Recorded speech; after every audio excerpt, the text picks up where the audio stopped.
everyone, welcome back to the channel. In this video, we will discuss about the general awareness strategy for SSC exams. और ये video helpful होगा CGL, CHSL, CPO and MTS, basically जो भी SSC pattern based exams हैं या फिर जो SSC कराता है एग्जाम्स। सो ये सबसे छोटी वीडियो होने वाली है बिकॉज जनरल अवेयरनेस के अंदर काफ़ी ज़्यादा अलग फैक्टर होता है। अगर आप फॉर एग्जांपल लें तो अगर हमें 25 में से 10 क्वेश्चंस आते हैं तो ऑब्वियसली हमें और थोड़े से अटैम्प्ट करने पड़ेंगे बिकॉज 20 मार्क्स हमें थोड़ा सा और ऐसे गैसेस लेने पड़ेंगे जिसमें थोड़ा सा रिस्क होगा। तो अगर हम 5 गैसेस लेते हैं और उसमें से 2 सही हो जाते हैं और बाकी 3 गलत भी हो जाते हैं तो हम पॉजिटिव में रहते हैं। तो इसकी वजह से अगर किसी के ज़्यादा अच्छे मार्क्स आ जाते हैं तो डेफिनेटली वो उस दिन पे डिपेंड करता है कि यार उस दिन उसकी थोड़ी सी लक फैक्टर उसके फेवर में था, इसकी वजह से उसके मार्क्स ज़्यादा आ गए। तो ये काफ़ी छोटी वीडियो होने वाली है, जस्ट मैं सोर्सेज बताऊंगा और उसके बाद आपको एक बेसिक मतलब कोर कर लेना है। उसके बाद फिर उसके अलावा अगर कहीं वैसे जीए में क्वेश्चन तो कहीं से भी आ सकता है, तो इसकी वजह से हमें ज़्यादा मेहनत नहीं करनी होती है बिकॉज इसके अंदर हम ज़्यादातर कॉस्ट बेनिफिट रेशियो देखते हैं। तो इसके अंदर अगर हम ज़्यादा मेहनत करेंगे तो उसमें उतना बेनिफिट होने का रेशियो थोड़ा कम है। So let's get started. Firstly my scores in general awareness in SSC exams. ये मेरे CHSL का स्कोर है। देन उसके बाद ये मेरा CPO का स्कोर है। CPO में 50 क्वेश्चन होते हैं तो क्वेश्चन ज़्यादा सही होने की पॉसिबिलिटीज़ बढ़ जाती है बिकॉज सबका वेटेज एक होता है, तो उसकी वजह से कहीं ना कहीं ये स्कोर आपको ठीक ठाक दिख रहा होगा 34.25। देन ये MTS का स्कोर है जो कि 75 में से है, तो 50 में से 46 नहीं है, 75 में से। Okay, so firstly sections general awareness के एक होती है कन्वेंशनल जीके, देन होती है स्टैटिक और करंट अफेयर्स। तो अगर हम कन्वेंशनल जीके के अंदर हैं तो जनरल नॉलेज और जनरल साइंस, हिस्ट्री, पॉलिटी, ये सबको पता ही होगा मतलब क्या क्या आता है। बट अगर मैं इसके अंदर ये बात करूँ कि कौन सी प्रायोरिटी बेस्ड होंगे तो सबसे फर्स्ट पे प्रायोरिटी होगी पॉलिटी की बिकॉज पॉलिटी से क्वेश्चन काफ़ी ज़्यादा चांसेस है कि आता है। उसके बाद फिर देन बायोलॉजी से भी आता है, देन केमिस्ट्री से सॉल्ट्स वगैरह ऐसे पूछ लेते हैं और अगर कोई कंपाउंड का नाम भी पूछ लेते हैं तो दिस शुड बी 1, 2 एंड 3। उसके बाद फिर अगर बात करूँ तो ज्योग्राफी से कभी कभी आ जाता है बट ज़्यादा नहीं आता, और हिस्ट्री से भी आ जाता है, हिस्ट्री से भी काफ़ी ज़्यादा चांसेस हैं, तो it should be I will say 4।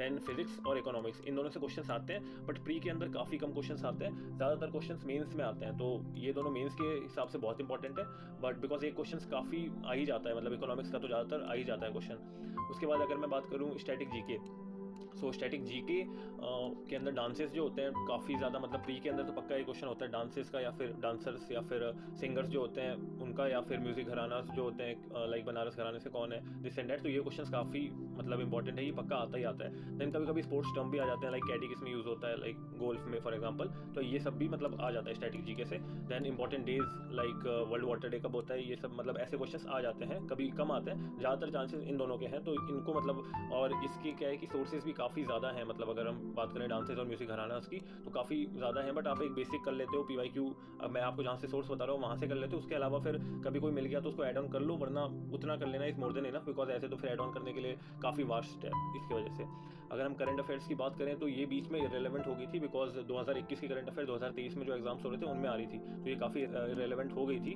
But अगर हम वैसे बात करें कि अब जैसे थोड़ी बहुत आने लगी है वापस से, मतलब चांसेस हो जाते हैं कि हाँ कभी कभी अपॉइंटमेंट्स लाइक न्यू CMs बने अभी राजस्थान के एंड दिस एंड दैट, तो वो आप आ सकता है, उसके आने के चांसेस हैं थोड़े। तो उसकी वजह से हम थोड़ा बहुत, मतलब आपको एक मैं जो सोर्स बताऊंगा बस उससे कर लेना, उसके बाहर करने की ज़रूरत नहीं है because of the same reason कि बहुत वास्ट है। Okay, so the ultimate general awareness source, ये काफ़ी शॉर्ट में वीडियो खत्म हो सकती थी। That the ultimate general awareness source for SSC exams is Parmar SSC, no doubt, hands down. मतलब मैंने प्री के टाइम पे इनको फॉलो करने की कोशिश की थी बट मैंने 3-4 वीडियो के बाद काफ़ी हेक्टिक हो रहा था, 1 घंटे का लेक्चर लेना, देन उसके बाद फिर वो नॉलेज कंज्यूम करना, फिर नोट्स बनाना, तो उसकी वजह से मैंने छोड़ दिया था। बट वो मैं रिग्रेट करता हूँ, अगर मैंने नहीं छोड़ा होता तो GA के अंदर मेरे जो मेंस में 43 स्कोर है वो शायद 50+ होता और 10 number would have make huge difference और मेरे को जो मेरी ड्रीम पोस्ट थी वो मिल जाती, बट इट्स ओके। तो उसकी मैं बात करूँ तो इनकी एक स्टैटिक GK की प्लेलिस्ट है, ऐसी कुछ प्लेलिस्ट होगी, आप देखोगे इसको, आप आराम से। इनके सबसे इंपॉर्टेंट चीज़ क्या करनी है कि आपको नोट्स बनाने हैं। अगर आपके पास नोट्स नहीं है या फिर मतलब आपके पास, जैसे इनका कोर्स भी आता है तो कोर्स मैंने भी अब जाके मतलब सोचा है कि मैं लूँगा बिकॉज कोर्स लेके मेरे को अभी 2024 की प्रिपरेशन करनी है, तो उसके लिए मैंने सोचा है कि हाँ आई विल कंसीडर दिस कि हाँ मेरे को GA में काफ़ी ज़्यादा इंप्रूवमेंट के चांसेस मेरे सबसे ज़्यादा GA में ही है, दैट्स वाई। तो अगर आपके पास कोर्स ले सकते हो आप 3-4 लोग मिलकर तो ले लो, अगर नहीं ले सकते हो तो फिर कोई बात नहीं, ये भी मोर देन इनफ है। मैंने इसी से पढ़ के मैंने दिया था और मेरे 43 नंबर आए थे, तो थोड़े बहुत अप एंड डाउन, लाइक मैंने उतने ज़्यादा रिवीजन कम किए थे तो उन सब की वजह से थोड़े मार्क्स कट गए थे। तो आप ये फ्री सोर्सेज से भी आराम से पढ़ सकते हो, उसमें भी कोई डाउट नहीं है। तो स्टैटिक GK की इनकी एक प्लेलिस्ट है, ये स्टैटिक GK के लिए काफ़ी मोर देन इनफ है, आराम से इनको पढ़ो, इनके नोट्स बनाओ। नहीं है तो मैं जब कोर्स ले लूँगा तो मैं आपको इन्फॉर्म कर दूँगा, उसके बाद फिर उसके जो PDF वगैरह होंगी उसके लिए मैं एक प्राइवेट चैनल बना दूँगा, उसमें मैं PDF शेयर कर दूँगा। उसके बाद फिर एक ये पार्ट 2 ये मैंने फॉलो किया था मेन से पहले, हाँ, ये काफ़ी सही प्लेलिस्ट है, मतलब इसके अंदर पढ़ के इसको नोट्स बनाना, और इसकी पीडीएफ्स मेरे पास हैं बिकॉज उस टाइम पे मैंने पीडीएफ कोर्स ले लिया था इनका, तो इसकी पीडीएफ्स है मेरे पास। तो इसके लिए मैं जो प्राइवेट अपना ग्रुप बनाऊंगा उसके अंदर ऐड कर दूंगा, अगर किसी को भी आना हो तो वो बता सकता है मतलब मेरे से, तो फिर मैं उसको ऐड कर दूंगा। और ये इसके मतलब इसके लेक्चर कर लेना, उसके बाद फिर नोट्स का revision, because ultimate thing is that कि अगर जनरल अवेयरनेस की बात करें तो पहली चीज़ तो सब कुछ पता होना चाहिए, उसके बाद हर चीज़ रिटेन हो सके, तो उसके लिए revision is the most important thing in general awareness. And then ये वन शॉट वीडियोस, बेसिकली इससे रिवीजन तो हो ही जाएगा बंदे का, बट रिवीजन के साथ अगर किसी को बिल्कुल आइडिया ही नहीं है कि भाई क्या है, तो उससे एक आइडिया मिल जाएगा, चाहे वो ज्योग्राफी की हो, चाहे पॉलिटी की हो, चाहे बायो की हो, चाहे इकोनॉमी की हो, उससे एक आइडिया मिल जाएगा। तो these 3 playlist will help you to sail through the SSC exams very easily. उसके बाद फिर अलॉन्ग विद दैट जो कि आपको करना ज़रूरी है जिससे कि आपकी नॉलेज टेस्ट भी हो, दैट इज़ PYQ प्रैक्टिस। तो वो आप चाहे पिनाकल से कर लो, चाहे किरण से कर लो, आपकी मर्जी है। मैंने किरण ले रखी थी, तो मैंने किरण से की थी। बेसिकली ऐसा होता है कि, और परमार एसएससी टेलीग्राम पे चैनल भी है, तो वो भी ज्वाइन कर लेना, बिकॉज उसके अंदर क्विजेस आते हैं, तो वो क्विजेस काफ़ी हेल्पफुल होते हैं, बिकॉज आपकी नॉलेज टेस्ट हो जाती है। और कहीं ना कहीं रिवीजन, सबसे अच्छा रिवीजन करने का तरीका यही है कि आप उसके क्वेश्चंस लगा लो, उससे काफ़ी अच्छा रिवीजन होता है। तो आप इन दोनों में से कोई भी एक बुक ले सकते हो जिसके अंदर आपको बस PYQs करने हैं और फिर चारों ऑप्शंस को डिटेल में पढ़ना है कि हाँ भाई क्या है। और अगर फॉर SSC अगर मैं बोलूँ तो कोई बोले कि लूसेंट पढ़ना विल बी इनफ, या फिर लूसेंट पढ़ने से मतलब SSC के लिए मैं इसको मना करूँगा कि SSC के लिए पढ़ने की ज़रूरत नहीं है। जिस टाइम पे मैं CDS वगैरह की प्रिपरेशन करता था तब मैंने ये ज़रूर पढ़ी थी, बट SSC के लिए इतनी ज़्यादा मतलब इतनी वास्ट बुक पढ़ने की आपको ज़रूरत नहीं है, बिकॉज SSC के पॉइंट ऑफ व्यू से ये काफ़ी वास्ट है और इसमें मतलब बहुत ज़्यादा नॉलेज है, इसकी ज़रूरत ही नहीं है, SSC में इतना पूछा ही नहीं जाता। तो SSC के लिए मना करूँगा, बट ऐसे जनरली अगर आप किसी को जनरल नॉलेज अपनी स्ट्रॉन्ग करनी है तो उसके लिए अच्छी बुक है। आराम से आप अपने नोट्स फॉर्म में होते हैं इसमें, जो भी मतलब अपने टॉपिक्स वगैरह, तो वो आप कर सकते हो, बट SSC के लिए मैं इसको मना बोलूँगा।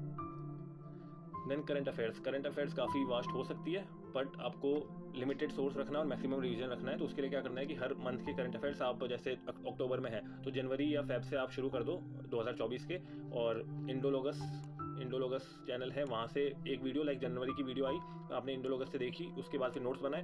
Then DCA with Rahul sir, इनकी भी जलजला नाम की इनकी एक करंट अफेयर्स मंथली आते हैं, तो ये भी आपने नोट्स बनाए, दोनों के नोट्स बनाए। काफ़ी सारी चीज़ें आपस में मतलब सेम भी हो जाएंगी, बट उन दोनों के नोट्स बना के बस मोर देन इनफ। इन दोनों के अलावा और कहीं जाने की ज़रूरत नहीं है, बिकॉज अगर इन दोनों के अलावा और कहीं से आ रहा है तो फिर वो यार कहीं से भी आ सकता है, तो उसके लिए फिर आप ज़्यादा मेहनत कर रहे हो। उससे अच्छा है कि आप बजाय मैथ्स वगैरह पे ज़्यादा ध्यान दे दो, वो आपको ज़्यादा बेनिफिट करेगा।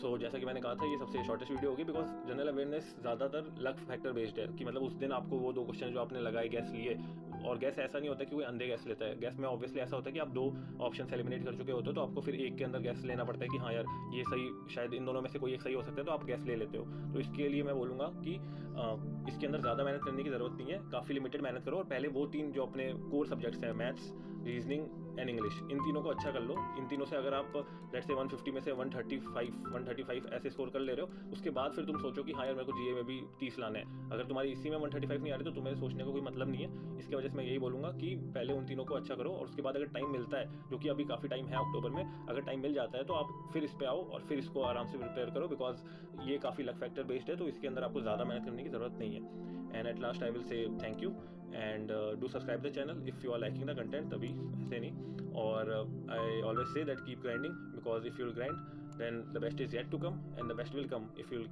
keep grinding. On that note I would like to end this video and stay connected. आपको टेलीग्राम और इंस्टाग्राम के लिंक्स वगैरह मिल जाएंगे चैनल के होम पेज पे, और किसी को भी कोई भी डाउट है DM कर सकता है वो, और टेलीग्राम पे ग्रुप पे भी जुड़ सकता है और वहाँ पे भी पूछ सकता है। बेसिकली किसी को कोई भी डाउट होता है तो वो पूछ सकता है, because I was once a fresher and 2023 was my first attempt, so उसमें मेरे को काफ़ी हेल्प मिली, and that's why I thought कि मतलब मैं ये चैनल बनाऊँ, और अगर किसी को भी कुछ भी हेल्प चाहिए हो तो वो मैं, अगर मैं हेल्प कर सकता हूँ तो I would be grateful for that.